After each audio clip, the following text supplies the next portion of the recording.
Now it's back. Hey everyone. Today we're talking to our friend Tim Kerley with Atlantic Bay Mortgage to discuss what's going on in the current world of lending. Tim is a Catawba Valley native and has been in the banking industry longer than Tim would want me to say. So without further delay, please welcome Tim to the podcast. Tim Kerley, welcome. Thank you, Mike. Always good to be here. Yeah, no problem. Thank you for being on today.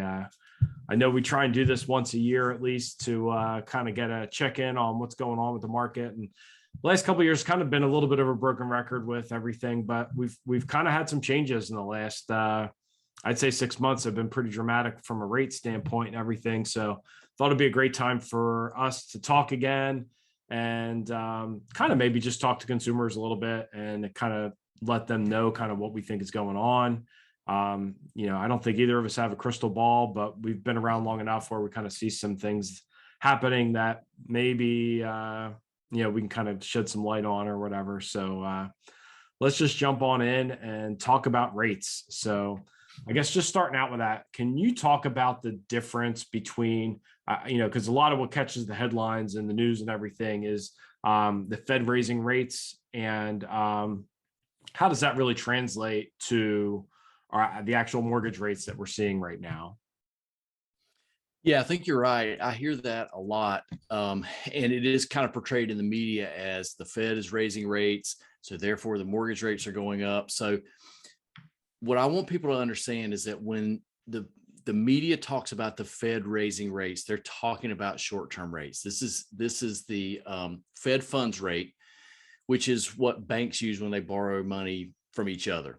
But that really dictates what short-term rates are. So if you've got anything that, a credit card or something like that that's tied to prime rate, then that's going to be directly impacted by the Fed raising these short-term rates. It doesn't mean, so if they're raising the rate by 0.5%, it doesn't mean that mortgage rates are going up by 0.5%. Mortgage rates can be affected by this, just like anything else in the overall financial markets, but it's not a direct impact to mortgage rates. Okay. One thing I would say, so there's one thing in particular that they have been doing since COVID started that is a direct impact to mortgage rates. And that's that the Fed has been buying these mortgage-backed securities. So I know, when you do a mortgage, whether it be a conventional loan or a government loan, these mortgages are packaged together. They're sold on Wall Street. So, it ends up in your 401k or your mutual fund or whatever. So the Fed has been buying these securities, which drives the price down, drives the price up, therefore artificially bringing the yield down or the rate down. And that's what directly impacts the mortgage rates. And I don't want to get into a whole deep dive of that, but that's kind of how that works. And that's one thing they have been doing, and they're pulling back on that right now. They're stopping their purchases. And then I think in June, what they've also been doing was with their balance sheet, as people pay these loans off, they just reinvest that money, and they're going to slow that down again, or starting in June. So that'll have an impact on us as well. Impact as far as you think that's going to cause the mortgage rates to go up? Well, all things being equal, there's a lot of things that play into this, but all things being equal, yes, it should. Because again, if they stop buying it, that means there will be more of these securities available for other parties to buy.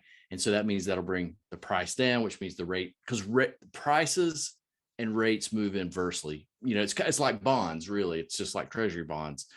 Prices and rates move inversely. If the price goes down, the rate goes up.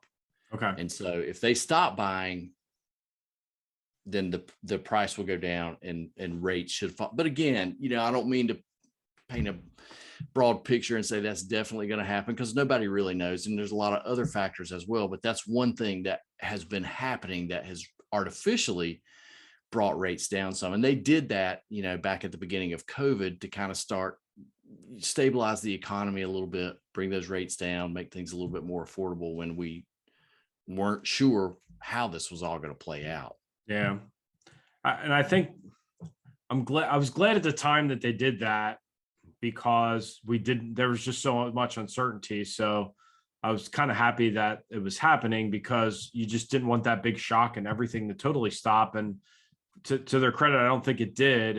But then I kind of wish they reacted a little bit more quickly when it was pretty obvious that things were moving very quick, very fast. And, maybe if they took their foot off the gas a little bit earlier, might not be in the situation we're in now. But, again, it's easy to look back on things and, but when you're in the moment, it's kind of, it's just the whole situation with everything in the last few years has just been so fluid and so confusing.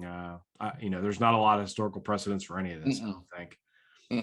Speaking of history, we're like, I think back to, this kind of dates me a little bit, but I never went through a truly high interest rate period as an adult.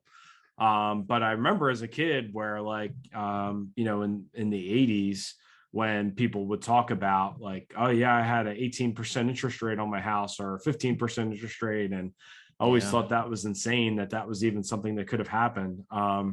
So historically speaking, like kind of like talk about where we are now, because, in the grand scheme of things, I mean, I don't want to quote rates for you. So if you can kind of give like a range of kind of where we are now, but in the grand scheme of things, we're still historically low interest rates for housing and everything. And so talk about that a little bit, I guess, and just kind of share your input on that.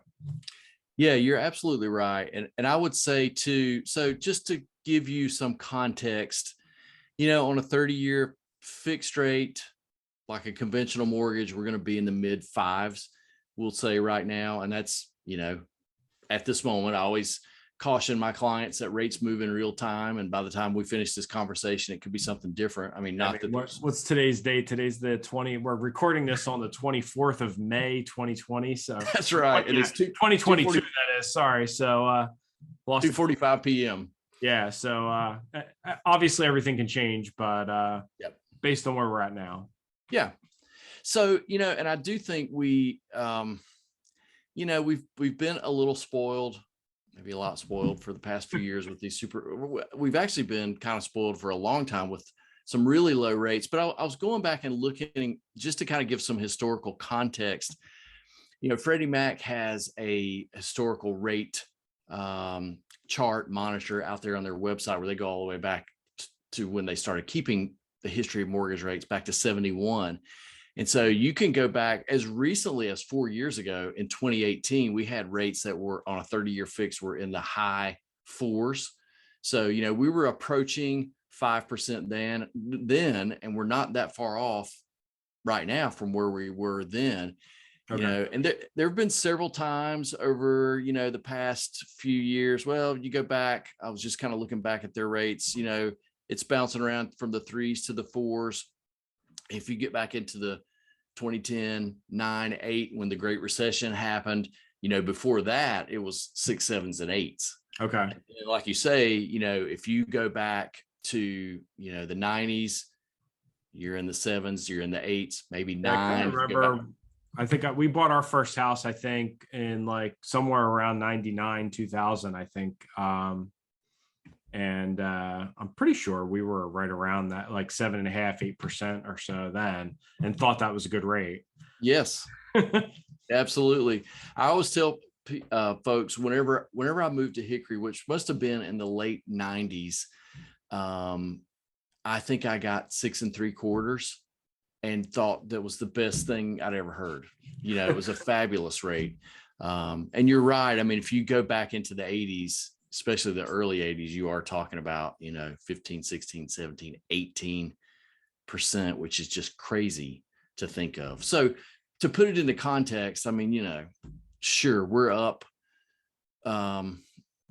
pretty significantly from where we were, a year ago, but historically, the rates are still really low. Yeah, no, and I think that's important to discuss, I guess, because I think there's there's a lot of discussion about that going on, and we'll kind of talk a little bit more about that kind of a little bit further down. But how much do you think, I mean, it's a math problem, but like how much do rate changes affect like people's monthly payments? So like, let's say someone were to buy the same house last year versus this year or whatever. What do people are people really looking at, so they kind of like compare apples to apples? Yeah, I just did some figuring this afternoon before we jumped on the call, and I was looking at a 250 loan amount. So for every 1/4%, it was taking the payment up about $38 or $39 and Okay. some change. So, what would that be? If you go up a full percentage point, now we're talking about, I don't know, what would that be? $150 and some change, something like that, Yeah, like which is not 152. insignificant. No, it's something, but it's not something that is you know, I I guess I question what I wonder is how it's going to affect, let's say we go, up 2 points or something, and that becomes 300, then, then maybe that, person maybe might not want to buy that 250 house. Maybe they can only afford a $230,000 house. So that would be my concern. But living in a vacuum, but then with the market the way it is right now, with so few houses on the market, I don't know that it really matters, because someone will fill the void. It seems like there's always someone to fill that void. Yeah. Yeah, I think you're right. I mean, it does. It can affect, I guess, your expectations as far as what the affordability of the home would be, or the house you wanted to buy, or the price range you wanted to be in, or whatever. To that extent, it will. It is going to affect the monthly payment some, so it could impact your price point. Are they giving any guidance for where, like, in the people that you read and, in your industry, are they giving any guidance for where they think things are going, like toward the end of the year? Do they think we're going to do you think do we think we've settled out a little bit and it's going to linger here, or are we still, you think there's more pain to come? Yeah, it's funny. Cause I was looking at that. I was looking at some articles on that as well earlier today, and it's all over the place. This one article I was reading had interviewed, I think, 8 different mortgage professionals, and it was like, one of them thought we would end the year with an average of around 4.8. The other one was saying 7.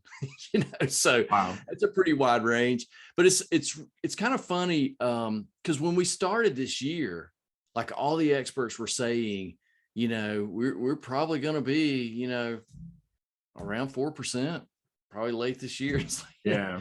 we've gone past that pretty quickly. So I think everybody's forecasts are being revised. I will tell you, it does, because we've had for a number of weeks in a row now, it seems like, and like, we keep up with the rates every day throughout the day. And when we talk about rate change, like, I'm not talking about it's going to change a point in a day, but these are just incremental changes, and it goes up, it goes down, but for, I guess I want to say, at least a couple, 2.5 months now, it seems like it's just been on this upward trend with no downward movement. So again, just little bits incrementally, but you put all that together, in that period of days, and you've got the situation where we are now. It does kind of feel to me like maybe things have leveled off a little bit. I mean, I've heard some experts say the rates may dip toward the end of the year. I don't know. We'll have to see what happens. But if we could just plateau a little bit, I think that would be helpful. Yeah. Just some kind of I agree. relief. I mean, maybe an escalator versus an elevator kind of a thing. Yeah. Kind of like a little bit more gradual would be nice. We just don't need any, to me, we just don't need a supply shock, one way or another with rates, or with, number of houses coming on the market or anything. I mean, I think we're still struggling on our end, just from an inventory standpoint, which again, I think makes it a little bit easier maybe to swallow some of these increases. Cause again, even though I think it may be affecting individual buyers that maybe can't find something, but at least from a seller standpoint, there's still going to be buyers out there that, because they haven't been able to find something, that are still going to jump on it. So, because there's just nothing out there for them. So, this is interesting. I saw and I didn't print the article or read the stats, but I did see this morning that the sales for so far this year are kind of down for nationwide, more than they thought. And when you read the headline, it kind of makes it look like the market's down or whatever, but when you actually read the information, it's more about it's really still stemming from the inventory issues and the fact that and I think we talk about things slowing down and people getting nervous and even builders getting nervous and maybe slowing down some of their plans, worried that the market's not going to be where it was, but they're just kind of by not building more, it's kind of turning into kind of a self-fulfilling prophecy, because now if they're not going to add to the inventory, then we're going to be stuck where we are. And we just need that inventory so bad. So hopefully the builders hang in there and keep building, because we still need it and they will still sell them. But we really do need that inventory. So let's talk about the cost of waiting. So I've had some agents say to me that they have clients that want to wait until rates go back down or until prices go back down. Kind of what do you say to that? What are your feelings there? Yeah, I think, and you and I were talking about this a little bit before we jumped on the call, just about the appreciation rate, for homes in our area, which seems like it may be somewhere between 6 and 7% this year. So just doing a little math on that, which I had done beforehand, if you take a $300,000 house, what's our median price point now? Right now it's right around like 260, I think now, is the median price. So yeah, I'm saying it's right around 260. I can probably pull it up in a minute, but yeah, I was thinking it was somewhere in the upper 200s. But if you take that, if you take a $300,000 house, I mean, our forecast for this year is somewhere between 6 and 7%. And so if you say, maybe you're going to wait for 6 months, you figure the appreciation is going to be somewhere between 3.5% and 4%. That's going to cost you on that $300,000 house. That means after 6 months, that $300,000 house is going to be, the price is, instead of 300,000, it's now going to be 310, 311. So you've lost that appreciation, and now you're going to pay more for the house by waiting. The other thing too is if you go ahead and buy the home, you start making payments on your mortgage. Now, of course, when you make payments, part of that is interest. I mean, a lot of it's interest in the beginning, but still you're amortizing, you're paying your loan down some. So you're building equity in the home, and you've missed out on that as well. So, if you wait 6 months, you're going to lose 6 months of appreciation plus the amortization. And then it seems to kind of get worse from there, because I don't know, the 5-year projection that I saw was something like, 20% for our market. So, I mean, I get it, and I think there's a lot of people who maybe are under the assumption that this is 2008 all over again, but I don't think it is at all. I think we've got this is being fueled by demand. We've got a lot of people who want to buy homes that just don't have homes. And that's a situation I don't think is going to get cured anytime soon. And I recently had a situation. I mean, and it's a really good, one of my developer clients, been, very, very good to me over the years, and they did take care of me. So I don't want to seem like I'm complaining or anything, but we did have I thought I was going to get 8 new houses to put on the market. I was pretty excited about it. And my contact called me and said, that they have got an offer from someone, from a hedge fund, basically, that bought them, that are buying all 8 of them. And wow. They're going to then rent them out. So, and that's the first time I've heard of it happening. Like, markets like Charlotte and Atlanta this is the first time I've had, heard of it happening here. So, I mean, I guess it's good because, I mean, someone on Wall Street thinks Hickory's cool, but, I want to buy some houses here, but, it's still kind of scary though that, that we're, dealing with that. So, but I think that's a factor in too. I mean, like, even though, where we do have some building happening and, you have things like that, kind of really play into it. So just for homework's sake, I did look up that the median sales price. So right now it looks like for April, median sale price was 246. Okay. The average sale price is 304 though. So I thought so. There have been some higher sales, I guess, that have kind of skewed that a little bit higher, but it's kind of interesting. Yeah, that is. But yeah, I do think our proximity to Charlotte, I think, has affected that. Because I think they're even in a harder market than we are as far as, from an inventory standpoint. So I think, kind of like, either pay more or go out from the city. And so I guess people start head west toward Hickory in our market to buy some stuff. So anyway, Yeah, I think back to an event. I think you and I were both. It's been several years ago, but there was a lot of talk about the I guess the southeastern end of the county where they're doing the new 16 and the growth that's coming up that way, and that's absolutely turned out to be true. Oh yeah, and it's still not even done yet, but it looks like Kathleen was out there not that long ago, and she said that it looked like they were like ready to open it up like any day now. Like the roads were there, everything was set.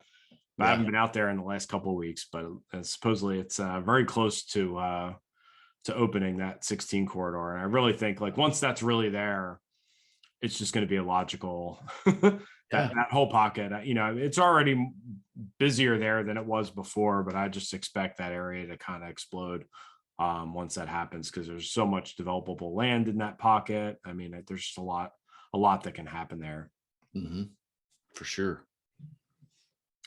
All right. Let's see here. So any advice for someone that is thinking about buying a house that's not spoken to a lender yet? Let's kind of go back to maybe that first time buyer, or maybe that buyer that hasn't been in the market for a while.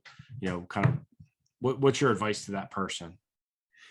You need to talk with the lender as soon as possible. Obviously, if you're a first time home buyer, that'll be helpful to you to kind of know where you stand. But even if you're that buyer who, has a big down payment and an 800 credit score and everything is perfect.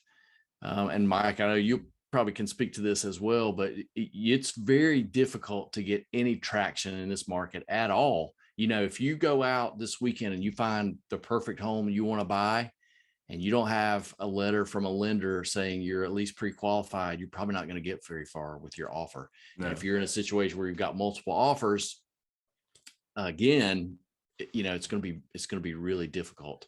Yeah, it's hard as an agent. I mean, we had one of our listings this weekend was pretty popular.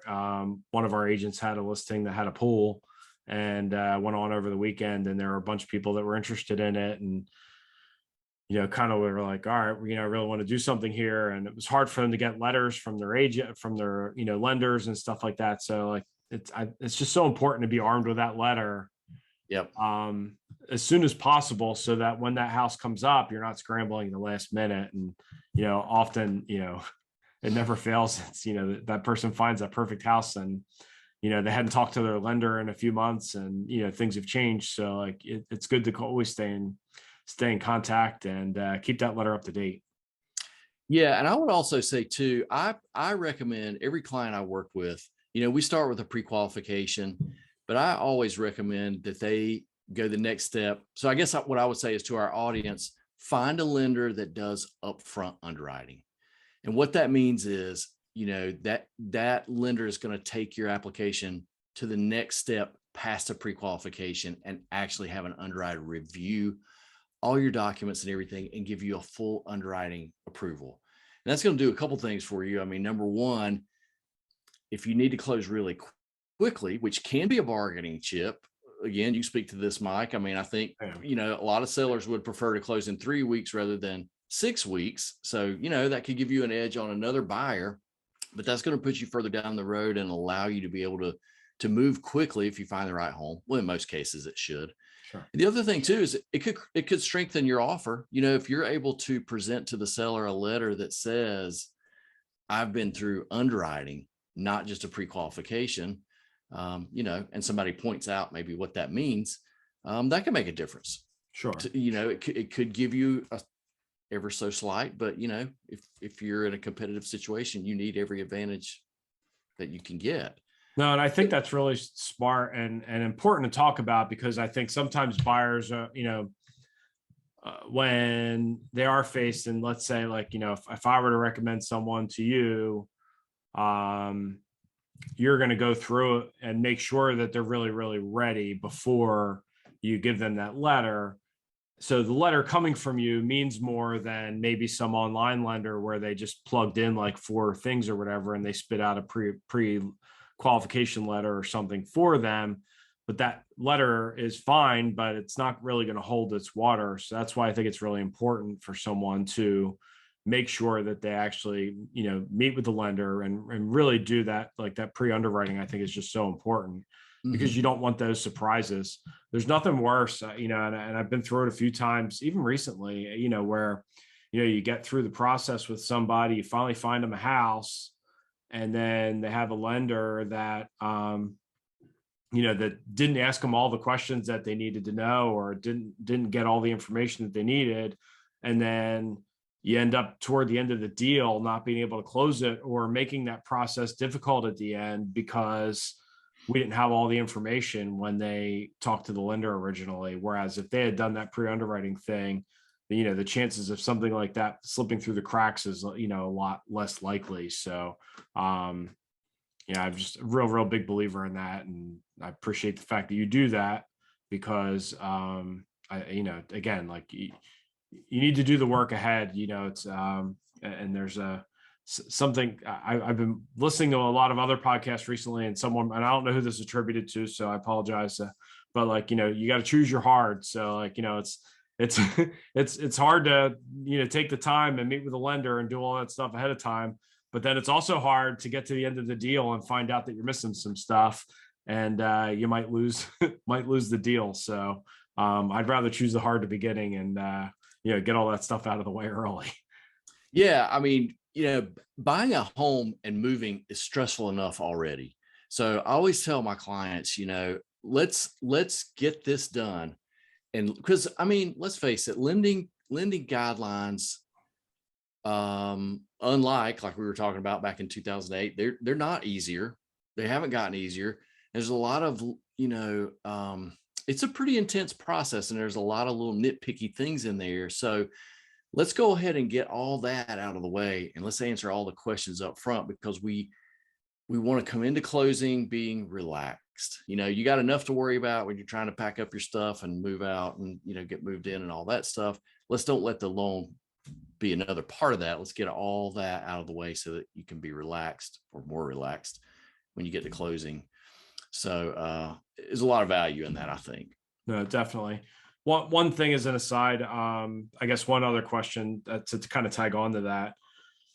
Is there anything that any advice for self-employed people? I mean, obviously talk to you as soon as possible, but like, is there anything that they should do to kind of get their ducks in a row before they, decide down the journey of, trying to buy a house or whatever? Because I think it is different for them, because it's not like they can just like make a copy of some W-2s and send them over and, show you some pay stubs and, prove their income. It's a little bit different, I think, for a lot of entrepreneurs and business people. So what kind of advice do you have for them to get started?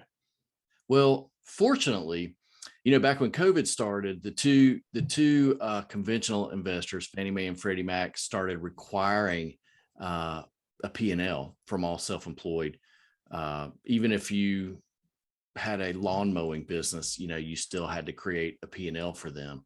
So that, I'm not saying it made it harder, but it's more stuff you have to do and more documentation. Definitely added a layer, because we got stuck with one of those. Yes. And I mean, if you got a CPA, then you're going to have to get your CPA to create that for you or whatever. So they recently have dropped that. They've gone back to their old underwriting guidelines. So it's a big cheer in the mortgage industry when they backed off of that. But you should just be aware that as a self-employed borrower, that the lender is going to base that loan decision off what's on your tax returns. So depending on what program you're using and how long you've been in business, you're going to need either 1 or 2 years tax returns. So that's good, because I have people that come to me lots of times and they're like, hey, I can bring you 5 years, 4 years or 5 years. So it's like, no, we don't need that. Just 2, 2 years, maybe even get by with 1. But you also need to be aware that what's on there, that's going to be your income, for the most part. I mean, there's a couple of non-cash expenses that can be added back into the income. But if you're, if just depending on the way your accountant or whoever's filling out your tax returns represents that, that's what the lender's going to use for your income. So I would say if you're going to start the process, go ahead and pull those 2 years of tax returns together. If you're going to do an FHA loan, you are going to need a P&L on that, because they do require P&L. But talk to your lender about when, and it depends on how many months it's been since you filed and stuff like that. One last thing I would say too is if you filed an extension, that's understandable and that's totally cool, but your lender is going to ask you for a copy of that extension. And, if there's any anticipated tax owed, you're going to have to go ahead and pay that as well. So just be aware of that. Yeah. We've had that come up in the past as well. So good advice. And again, it's always a little different navigating things like that. And back before the Great Recession, there were some loans out there where they did some no doc stuff and stuff for self-employed people. And Yep. And some of it was actually good. It's kind of sad that it's gone because some people took advantage of it. Maybe not so good. So, but definitely lending standards. As far as from my point of view, when I look outside, kind of in the business, but not in that business, and talking to clients and our agents' clients, the process of getting a loan has not gotten easier. And I don't know that I don't know that that's a bad thing. I mean, like it's not supposed to be that easy. I mean, we're talking about hundreds of thousands of dollars that you're lending to people, and it's on a house and it's on a really good asset. But, there needs to be some things in place so that we don't have something like 2008 happen again. And so I think, lenders and I think everybody really have done a pretty good job of kind of keeping us in that space. I don't know what you're allowed to say to that, but yeah, I think you're right. I mean, a lot of the guidelines and a lot of the verification stuff that you see in the mortgage process today, well, maybe not a lot, but a fair amount of that came about because of all the stuff that happened, 2008 and prior to, where the standards weren't as I guess intense as far as you having to document everything. Yeah. I can remember the day where we didn't, it wasn't that big of a deal that you had to document every little thing, in your bank statement or whatever, which is kind of where we are now. Now it's like, hey, what's this $20 recurring fee? And like, it's like, oh, that's my Netflix bill or whatever. Like, Yep. But then, kind of look at, look at everything. And I would say too, if I might interject this, to just keep in mind when you go through the mortgage process, your lender, they're really not interested in that $35 or $20 or whatever your Netflix. Neither is the underwriter. And it's not a situation where the underwriter is questioning you or questioning your credit worthiness or anything like that. It's just simply all these mortgages have agencies behind them. If you're doing a conventional loan, it's Fannie Mae, Freddie Mac. If you're doing a government loan, it's FHA, VA, or USDA. Those agencies make the rules. They have these, manuals, which used to be like a real manual. Now it's online, but it tells the lender, so all the stuff the lender is asking for, this is all stuff that has to be in that file. Again, it's not that anybody doesn't believe you. It's just that, all this has to be checked off in the file. This is what the agency requires us to have in that file before we can close on the loan, because they're going to be the ultimate investor on these loans. So don't take it personal, just to think of it as a checklist. You just gotta, it's like, if this is this, then you have to have this. You got to clear your mind and just just let it get the information and make it happen. So Yep. How about low down payment options? I mean, that's kind of a relative term, but what kind of options do buyers have that, let's say they don't have 20% to put down on a house? That's typically what people think they need for a down payment. And I know there's a lot more options out there. So, I mean, we could probably do a whole podcast just on that, but like, just give like a quick synopsis of kind of like how much money someone really needs to get a loan and what kind of programs might be out there for them. Sure. Yeah. I mean, Fannie Mae has a 97% program. If at least one person on the application is a first-time buyer, so there's no income limit or anything like that. So you can do 3% down. Both Fannie Mae and Freddie Mac. Yep. That's a conventional loan. And then both Fannie and Freddie have programs that are kind of geared toward first-time home buyers that are income limited. There's the Home Ready and the Home Possible. So those are also 97% programs. So you can do 3% down there. And then FHA is a 3.5% down. VA is 0 down if you're an eligible veteran. And then the USDA program is also 0 down. So yeah, all of these agencies have low to no down payment programs. And then there's some down payment assistance programs out there as well. There is also a program that a lot of people don't realize is that Freddie Mac has a program called the Borrow Smart program, and they'll give you some money for down payment assistance as well. It's not enough to cover the whole down payment, but it's a little something. And that's an income limited program as well. Okay. But still, it's important to know I guess that these programs are out there, and that's why it's really good to talk to a lender. If you feel like you're in a good position where, you have, stable income and a stable job, and, been doing it for a while, but maybe haven't, struggled to save up enough money for huge down payment, you don't necessarily need 20% down because, again, like with the rate of increase in housing that's going on right now, you might be better off, putting less down and getting a house now before things go up, a lot more. So anyway, just something to think about. And I just thought it was important to kind of make sure that people don't forget that, that there's other things out there. There's other ways to get into a mortgage and get into a house. I don't know if you can answer this and, but like as far as loans go, I mean, like, would you say most people put 20% down, or do you think that, most people, kind of like do put down less money? Is there any kind of tracking for that, or is that something that's just hard to figure out? It's all over the place, and it probably depends to different lenders probably have different areas of expertise. Here we're really good with first-time buyers. We're really good at all of those, down payment assistance programs and stuff like that. So we see a lot of first-timers. I don't know that I could put a percentage on it, but I mean, That's fine. yeah, but yeah, we I was do. kind of curious. We see a lot of people who have low to no down payment, or at least that's where they're trying to be. They're trying to get into a home with. And it's hard. I feel like it's hard. I think a lot of times the people that don't have a house to sell, a lot of times if you have a house to sell, a lot of times you have the equity from that allow you to have that higher down payment.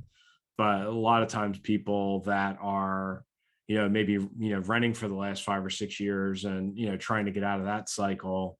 And sometimes renting's good. I don't want to say that's, but, if you are wanting to buy a house and, but it's, if you're going to be somewhere and you want to buy a house, you don't have to wait to have 20% down to start paying for a house instead of renting something. So, but anyway, I was just kind of curious on that one. I think you're to that point too. I would say this has been a couple months ago. I guess I was at an event, was talking with a lady, and it was a first time home buyer, and she was literally had been working at trying to save 20% because she thought she had to have 20% before she could move forward, and I explained to her, it's like, no, you could go forward with what you have in the bank right now, and you could have, been taking advantage of this appreciation that's been happening over the past couple of years. No, I see that. And, in a vacuum, it makes sense to want to do that. But in reality, it's just so hard to I think for a lot of people to save money and save up that much of a down payment. So it's just really good to know that there's other options for people out there, and they can start, generating equity on the house, pretty quickly. So, Yep. all right, let's see here. Do you have any questions for me? I actually thought of one as we were talking, and I know you and I, we're talking about the market appreciation and everything, and that's, I guess, one thing is kind of where do you see the market? But I just kind of was thinking, because you were just mentioning there, I think, and this is probably true all over, but don't you think there are plenty of folks who would sell their home if they knew, they could go somewhere else, or they don't know what to do, because it's like, if I can sell my home tomorrow, but then what am I going to do? Yeah. I mean, do we have any solutions for these folks, or what do you counsel your clients to do in a case like that? I in the past, like in previous markets, when there was a lot more inventory on the market, I would counsel people to, well, let's get your house on the market and help you find something or whatever. But in the current market, I kind of counsel people more on the other end of like, hey, like, let's start looking for that dream house now, whatever that next step is. Let's start looking at it now, and like, let's figure out how we can get you into something now, because selling your house isn't going to be the problem. And so I think people have to kind of change their mindset on that, because a lot of times they're like, oh, I don't want to do anything until I sell my house. But again, like, for 99% of people, if your house is in pretty good condition, and you've taken relatively good care of it, and it didn't do anything crazy layout wise to it or anything, or isn't like, literally like on train tracks, like where it shakes when the train goes by or something, like, I mean, even then, like, that might be, positive. I've even heard of haunted houses going for more because people like that sort of thing. But in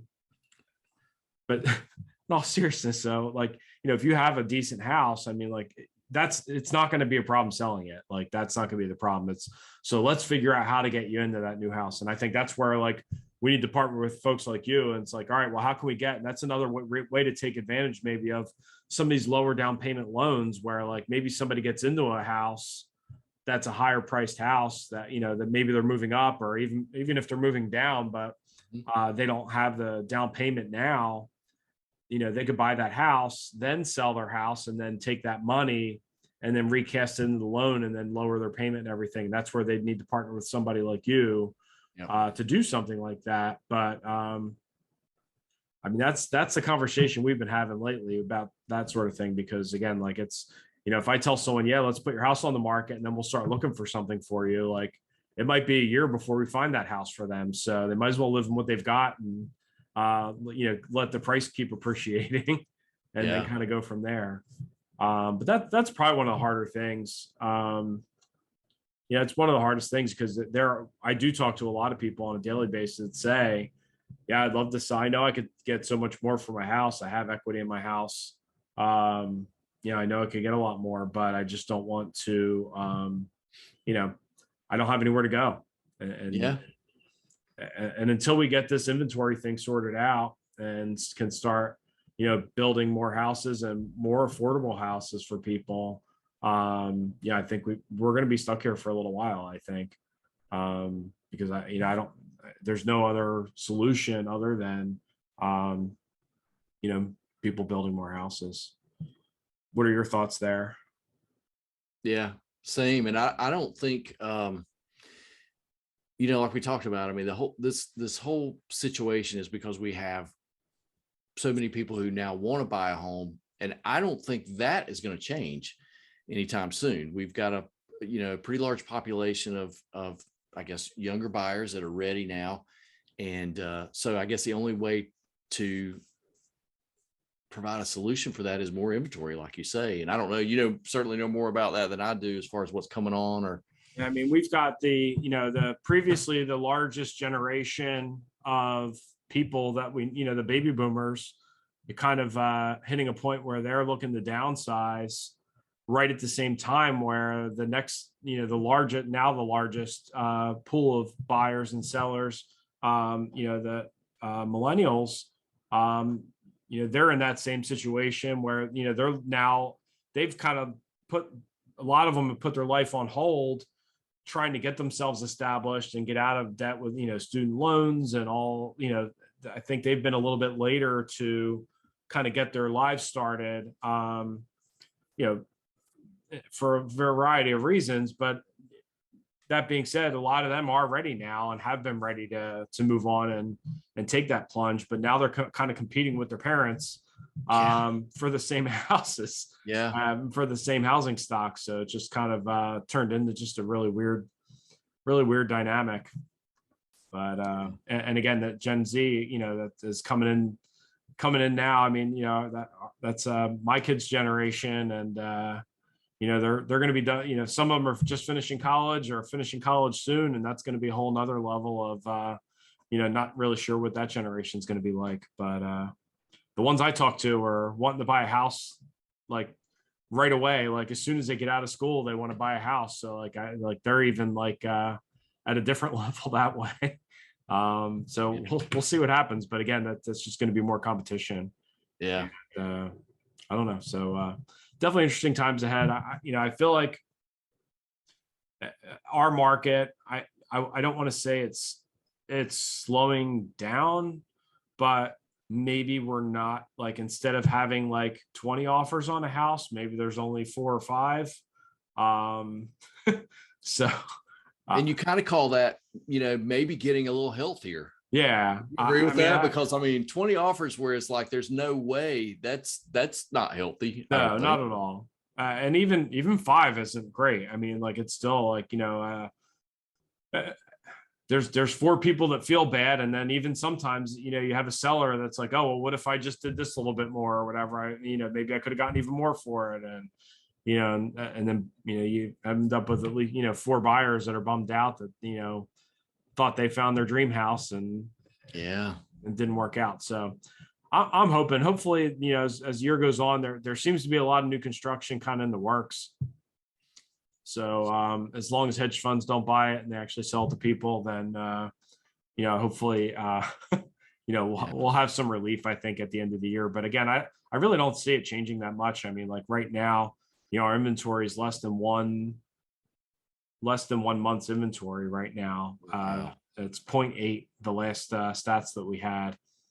So, until we can get to maybe 2 or 3 months of inventory, that might feel a little bit more normal, but even that historically is really kind of crazy. But we'll see what happens. But it's definitely some interesting times that we were going through. That's for sure. Mm-hmm. All right, so let's kind of wrap up. I think we've had a really good discussion here. Do you have any future events or anything going on that you'd like to promote, or anything you'd like to promote out there? The only thing I would say is, sorry, my computer is telling me it's going to reboot in 90 minutes. So it scared me there for a second.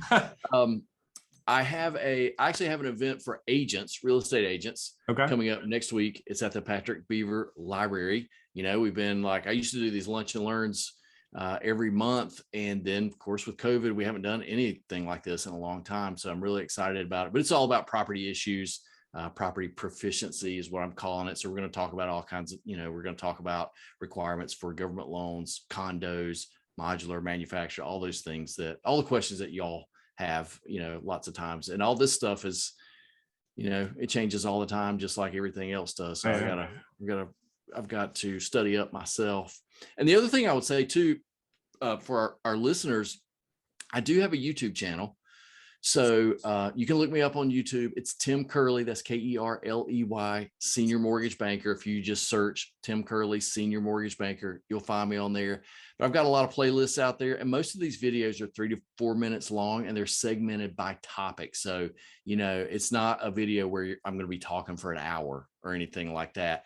Right. So if you have specific questions about, can I buy a house after I had a bankruptcy, or what if I just changed jobs?